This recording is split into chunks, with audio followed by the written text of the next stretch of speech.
My pronouns are they, them, and welcome to my writing blog where I document finishing a first draft while I'm running my indie imprint and also having a 9 to 5.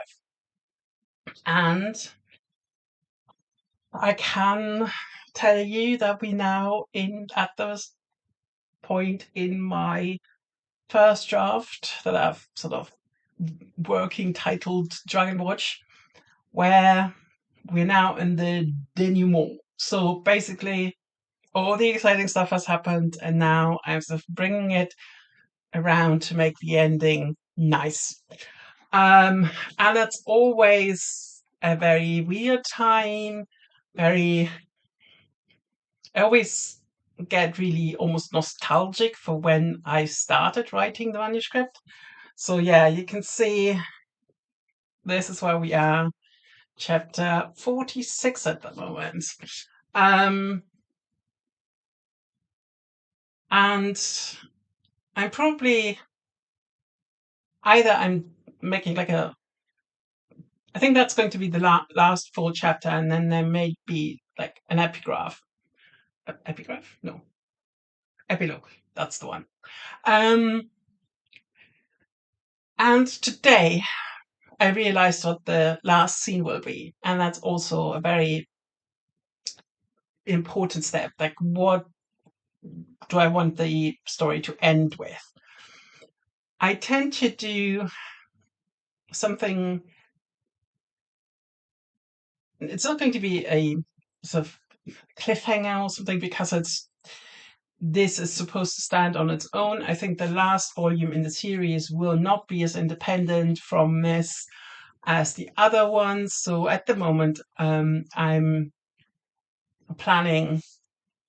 Dragon Watch is in a series of connected standalones that is called Tales of the Uncursed. And I think the last 2 volumes in that series will be closer connected as the rest of them. They will also feature like people from the first volumes, basically. So everything hangs together with them. But it's every volume has a different protagonist, a different narrator. A bit like there's a Shattered Sea trilogy by Joe Abercrombie, where it's one story, but every book is told from a different protagonist view. And yeah, it's very weird. I've certainly noticed that I've written the main climax yesterday, and I wrote it all in one go. It's usually how it goes, that I was sort of steaming through, and then I'm very much exhausted afterwards. So now I'm sort of putting in like the pieces, what needs to be woven in at the end. And it's fun, but it's almost a bit like a bittersweet moment in the manuscript. And I think it would be worse if I didn't have plans for the next one already. So far, I have done a few bullet points, but I haven't really started to gather ideas yet. And I think that's going to be the next one. It probably will take me until end of the week to finish Dragon Watch, and then basically the first objective of this vlog is done. It's also like a weird thing to say. And it's taken me 22 vlog episodes to do so. The next one is supposed to be, or I want it to be shorter. I want it to be more structured again. And it would definitely, it's one of the weird things where I'm not starting out with a character idea and a sort of relationship idea, but with a plot idea. It doesn't happen that often to me. So it's going to be an interesting one as well. The last one where I had an absolute plot idea was um, the season of Blossom, which is sort of a shorter standalone that I'm at the moment is sort of is sort of out for beta reading. I have some feedback, but yeah, I'm still waiting for the last comments to come in, and then at some point I will start working on that one as well. And so this is basically my process has like lots of gaps in it because I have quite a few manuscripts that that are in different stages, and I need to leave them for a while so I come back to it with fresh eyes and not terribly attached anymore, so I can reorder, cut, add. I hate adding to stories, but sometimes it needs to be done. And just be, yeah, just basically chop up the cloth so I can sew the garment. That's usually how it goes. So yeah, it's, as I said, a bittersweet moment in the creation of Dragon Watch. And I think what I'm going to miss most of all are all the little weird creatures. Um, so basically, there are 4 different types of dragons in the story, and they are not your average dragons. Let's say there's one that's a bit more, yeah, your quintessential fire breather, but the rest of them are different. Um, so I think that's was one of the. I've not even finished it yet, but that was definitely one of the joys of the stories to come up with the sort of unusual dragon species. Um, and Magical Creature Care is one of my favorite cozy fantasy things anyway, so it sort of plays into that, although it's not cozy fantasy. There are quite high stakes there, and this is also why sort of this story will bleed into the next volume.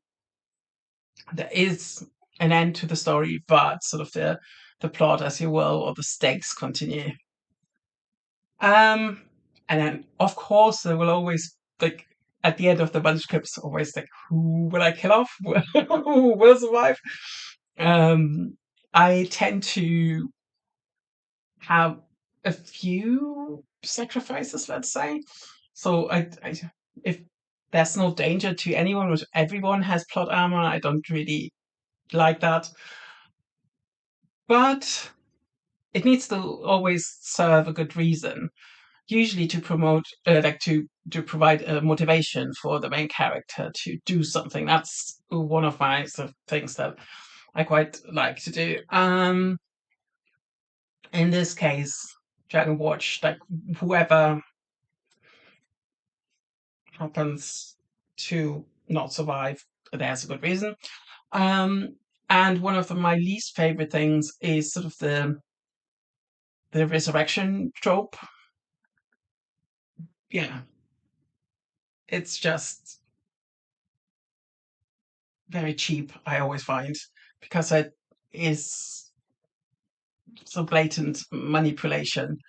And if you can do it without those the trope, I always think it's better. That's one of the reasons why I lost patience with Game of Thrones at some point. If that's just okay, if they can just come back, I'm not invested anymore. Um, so yeah, that's but obviously that's my take on it. That's you might love this, but it's I yeah, it always feels a bit like a cop out. um, so that's sort of the finishing Dragon Watch this week. Then there's an event again this weekend in Worcester where the first bookshop who actually stocked my first series, Slow Moon, is doing like a author fair at the local guild hall, and it's an amazing building. I've been there. So that's going to be very exciting. I also like it because I know Worcester, I know where to park, I know where to sort of how to get there, and that's always a huge relief. So that's going to be the weekend, and I'm going to take you with me. See you in a bit.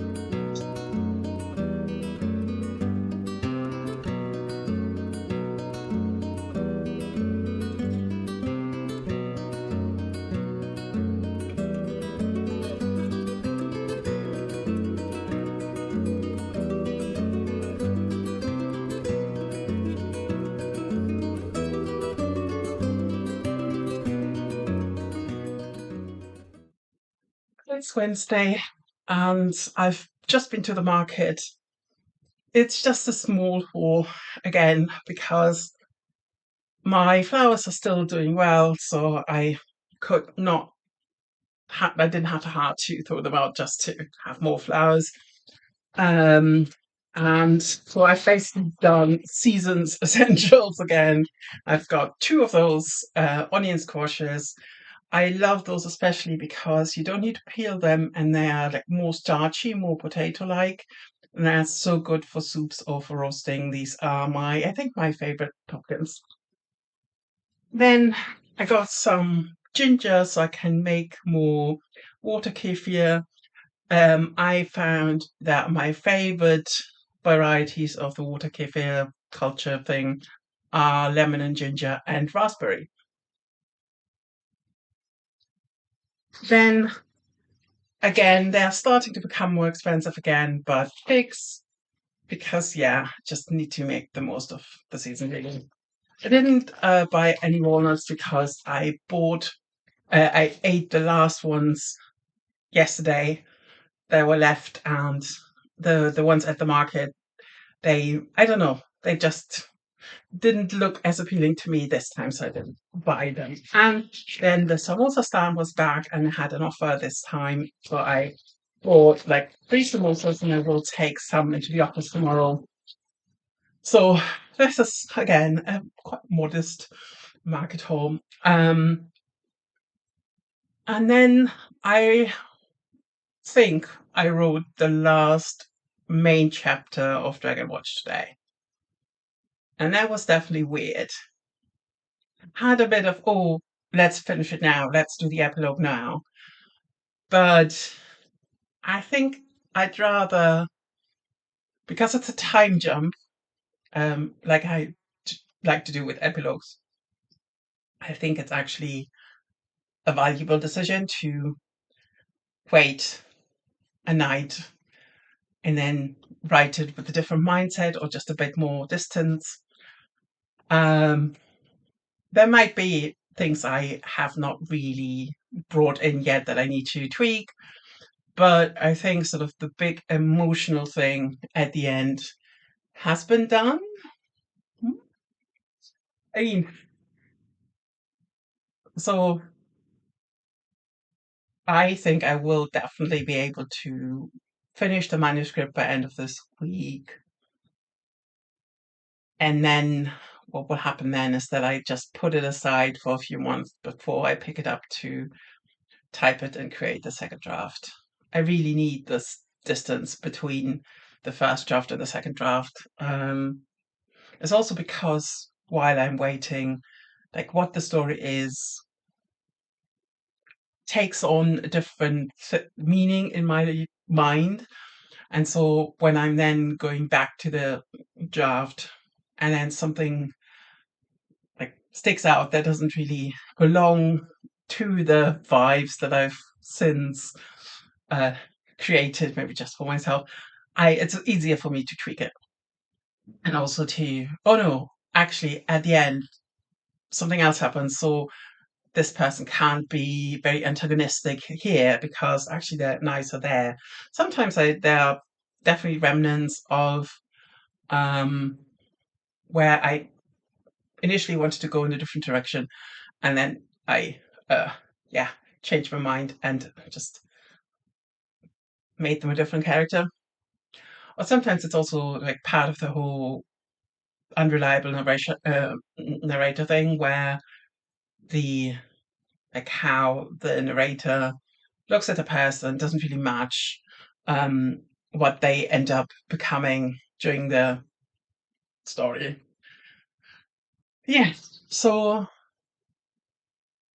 again, it's very bittersweet to prepare myself to say goodbye to this first draft.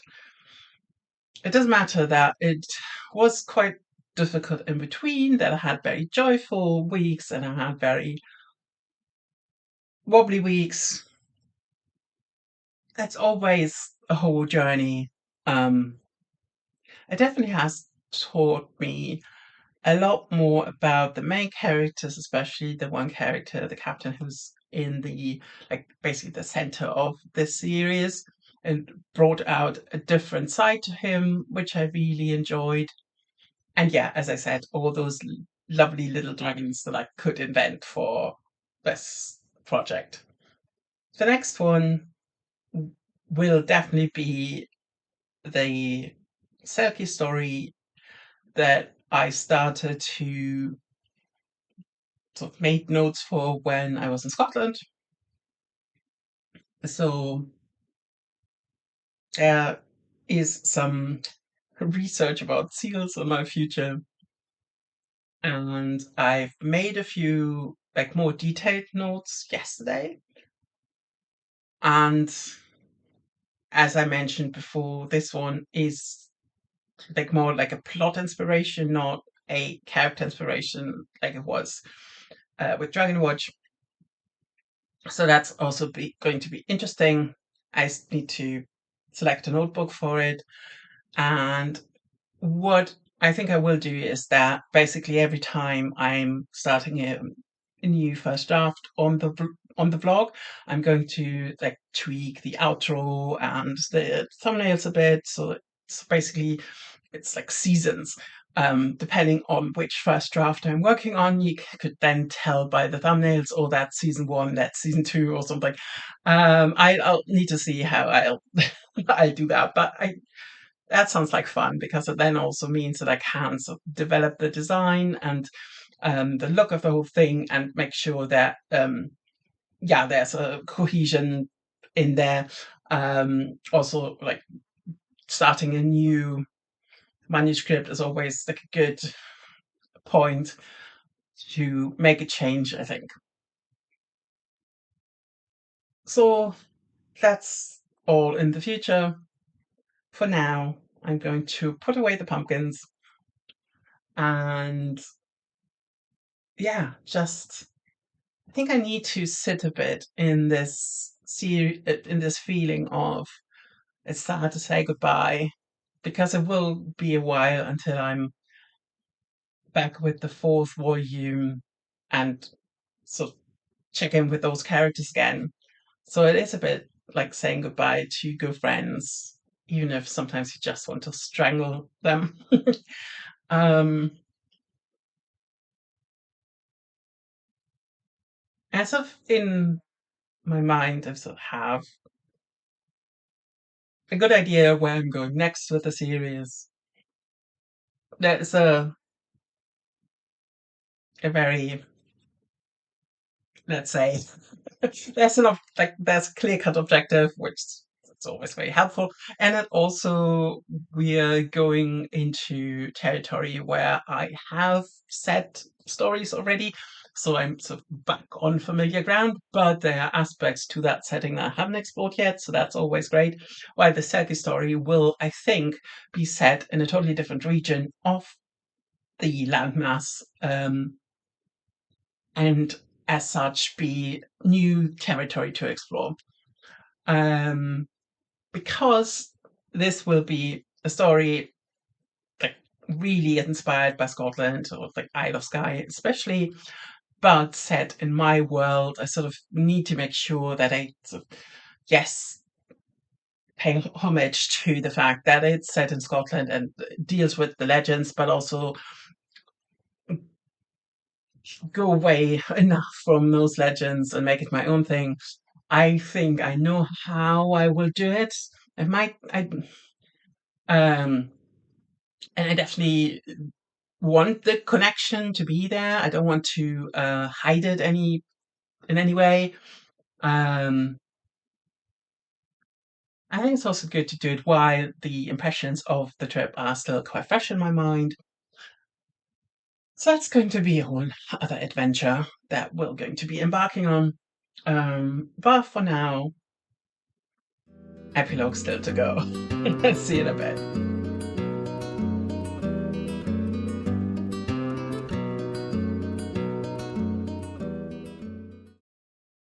It is Friday, and I finished Dragon Watch first draft.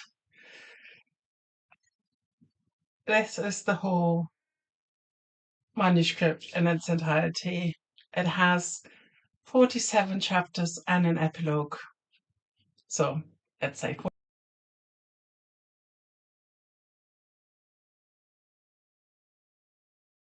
yesterday afternoon, and I could immediately feel myself sort of sliding into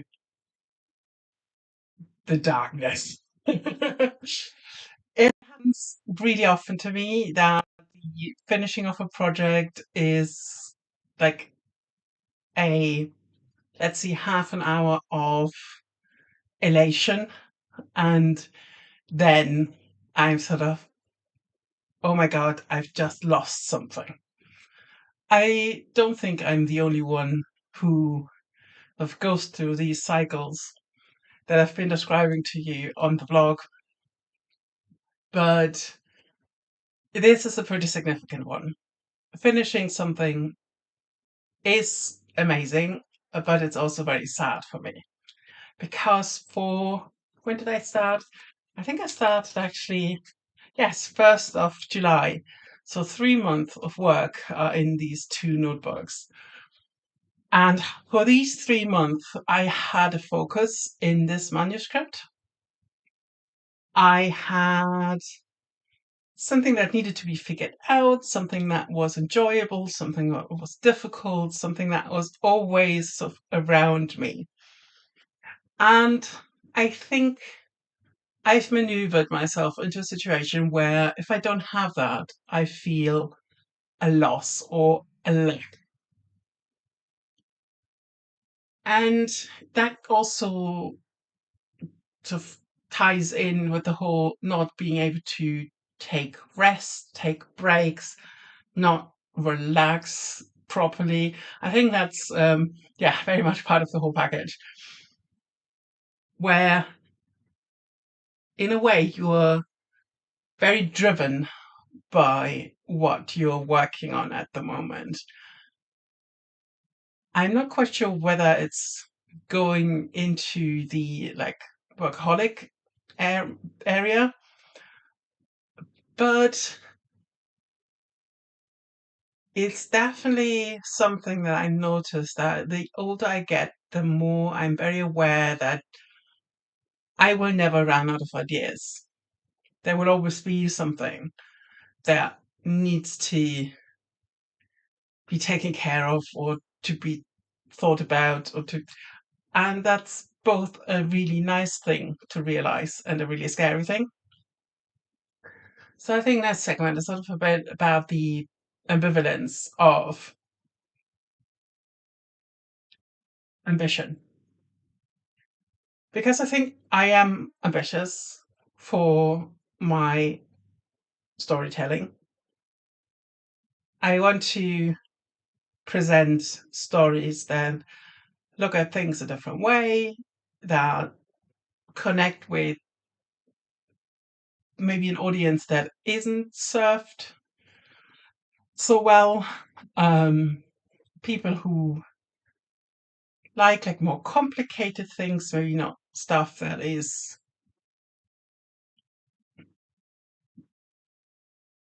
always true to the beats, but that takes the beats and twists them and has fun with them and sometimes also mocks them a bit and has more to provide than just entertainment. Um, but also like commentary on the world that we live in, what's happening at the moment. Um, and I think I noticed over the last years that this is how I can, that is my kind of activism, you know,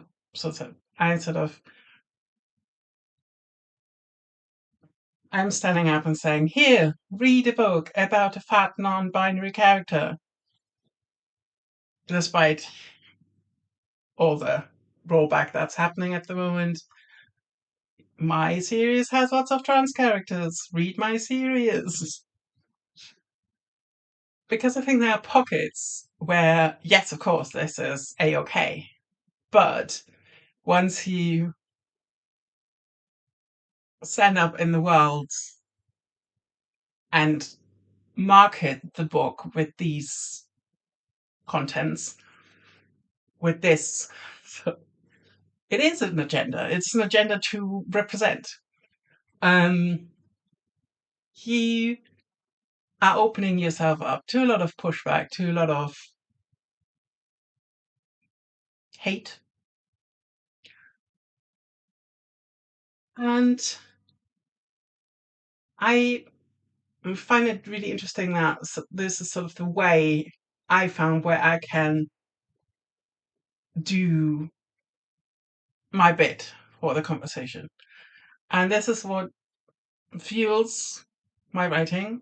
And therefore,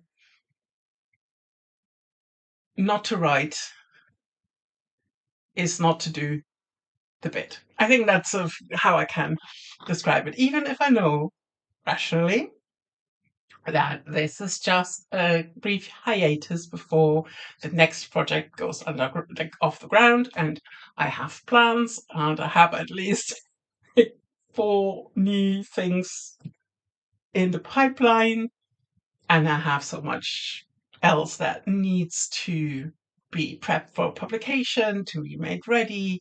That's sort of rolling out slowly.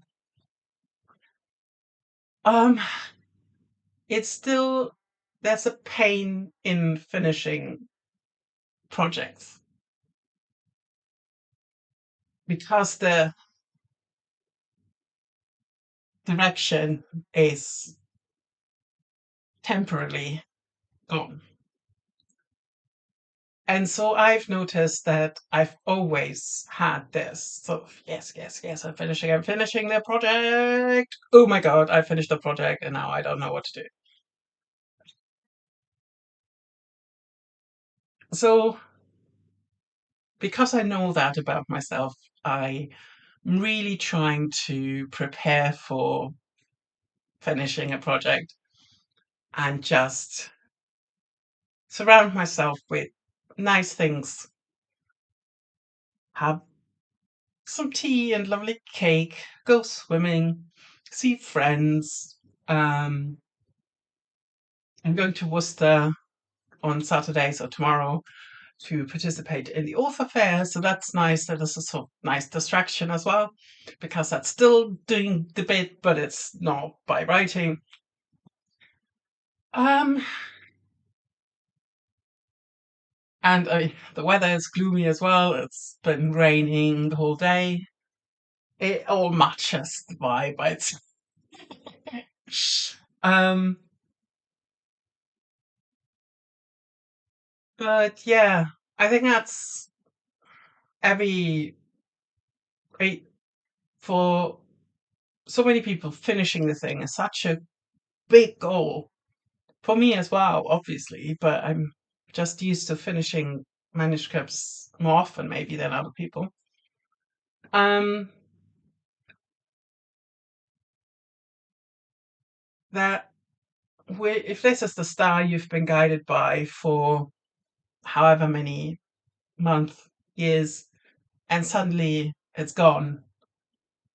In a way, it's sort of, yes, you have arrived, but now that you've arrived, you're standing there looking about you, and maybe it doesn't look like you imagined. Maybe you look back on the way and think, "Oh, there's so much to fix now. I so much to clean up. It's nowhere sort of finished. It's just a break. I actually need to go back. So it's always a really strange time in my life when I've finished something. I think that's sort of the best way to describe it. And of course, I'm immensely proud that the first draft is now in these two little books and like progressively unhinged notes in the margins.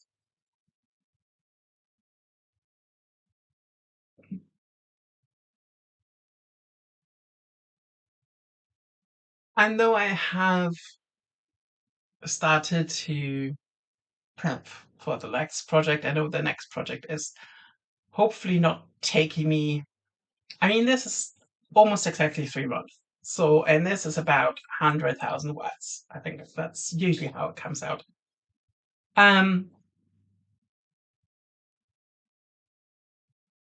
the next said the same thing when I started I watch. The next one I want to be around 50,000. I think that also will work best with the plot that I have in mind.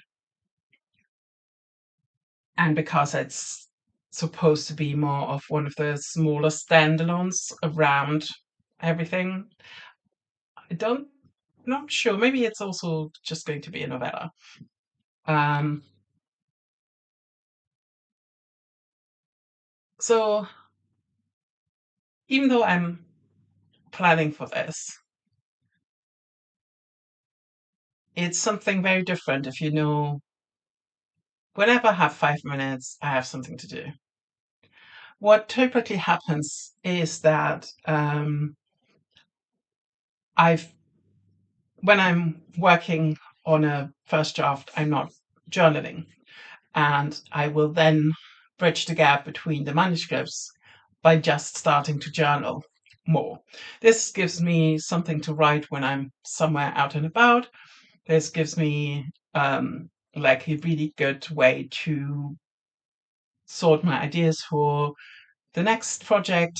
Usually I don't read the journals back though. This is why I also like to have for the more firmer plants, I like to have a separate little booklet where I can just transfer from one project to the next, which is what I'm going to do. The little yellow and turquoise booklet is about halfway full, so I'm going to use it for the next one as well. And yeah, I think that's sort of a space to be. I don't hear much about, um, because usually you hear about the triumph of finishing something and about it was such a horrible long way, but we did it. And I'm because I'm interested in the complicated stuff. Yeah, I really wanted to bring up the bad side of finishing something. So for the rest of today, I'm going to do some more knitting. The shawl has grown. Like this last ball of yarn to go in, and then it's finished. Sort of asymmetric pattern that I find is extremely cool because it drapes really well. With the more old-fashioned triangular scarves, I always find you have like one big bib, and then the draping it always sort of moves about unless you wear it like as a shoulder covering. Um, but if you really want to wear it as a scarf, I think those asymmetric ones are definitely where it's at. I have a new one um, to do after that. There's sort of orange, green, blue. And these are for my last markets that I like craft markets that I'm doing this year. And yeah, I'm looking forward to finishing this one as well. And then I have to take out a few more books to the car because for the last markets, some of the like the middle volumes in Slow Moon, I didn't take as many copies with me, but I think I should at least take two of each again of the middle volumes. So yeah, I have to sort of rifle around a bit, take those out to the car. The rest is in the car, um, and then I'm going to do the selection, what I'm actually taking to the Guildhall, I think in the parking garage, just because there will be, like, looking at the weather, I don't want to pull books about when it's raining. Um, I also need to figure out just logistics for tomorrow. I think I know what I'm wearing. I usually have like my things, so I know that's sort of because I always am getting really flustered and sweaty during putting up everything. So I need to sort of have layers that I can take off, really, um, because otherwise I'm getting absolutely soaked. Um, and I don't know. I mean, I know the space, but I don't know how much space I will have, like how big the table will be. So basically, at the Ships and Book Fest, the table was smaller than I thought. So it always like on the day there will be lots of different things. I'm still figuring stuff out as new books are released, and I'm still thinking about with this Moon series how many of the later volumes will I take in the future if I have like more like newer stuff coming out as well. And yeah, I think that's sort of the rest of the weekend will be sort of more focused on other stuff, and then another lake session on Sunday. I had really hoped I could make work to schedule like lake before or after the author fair, but the times don't work out because it's sort of in the same direction. Yeah, and then I'll see you in Worcester tomorrow.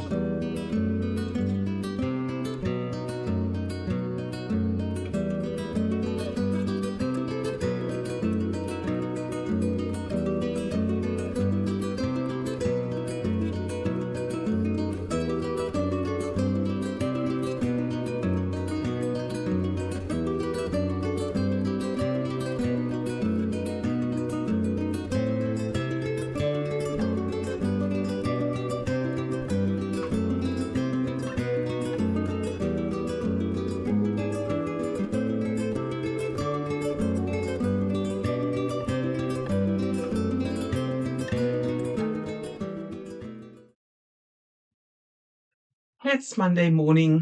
I didn't film yesterday because I I don't know. I think I was too relaxed to remember, which is a good thing.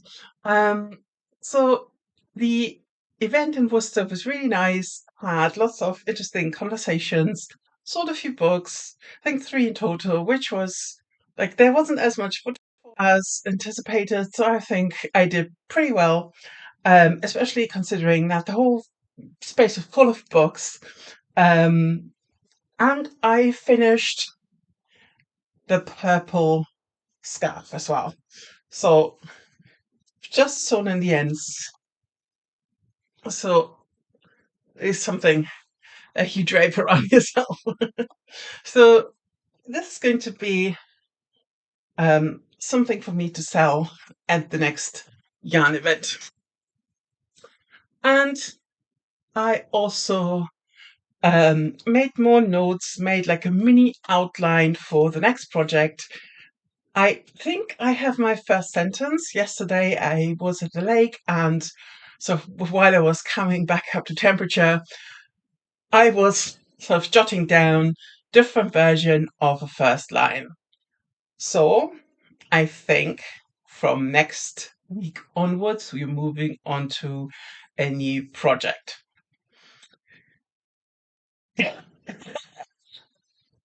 So this is basically a wrap up of the whole first season of this writing vlog. And yeah, it's a lot of stuff happened in the 3 months that this is going. Um,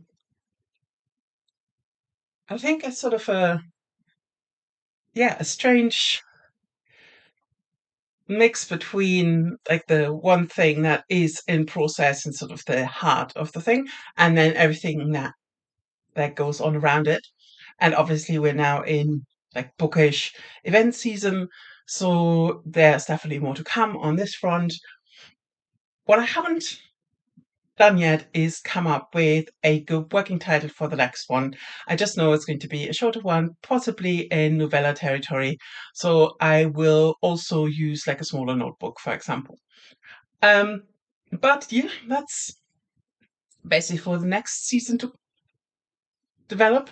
And if you're curious about the next project and how I'm planning on developing something that's a bit more focused, stay tuned, subscribe, like, you know what to do. And yeah, if you subscribe to my newsletter, that's linked in the subscription, in the description, then I'll send you the first volume of the Slow Moon series as a free EPUB sign up gift. And stick around for more. Thank you so much for watching.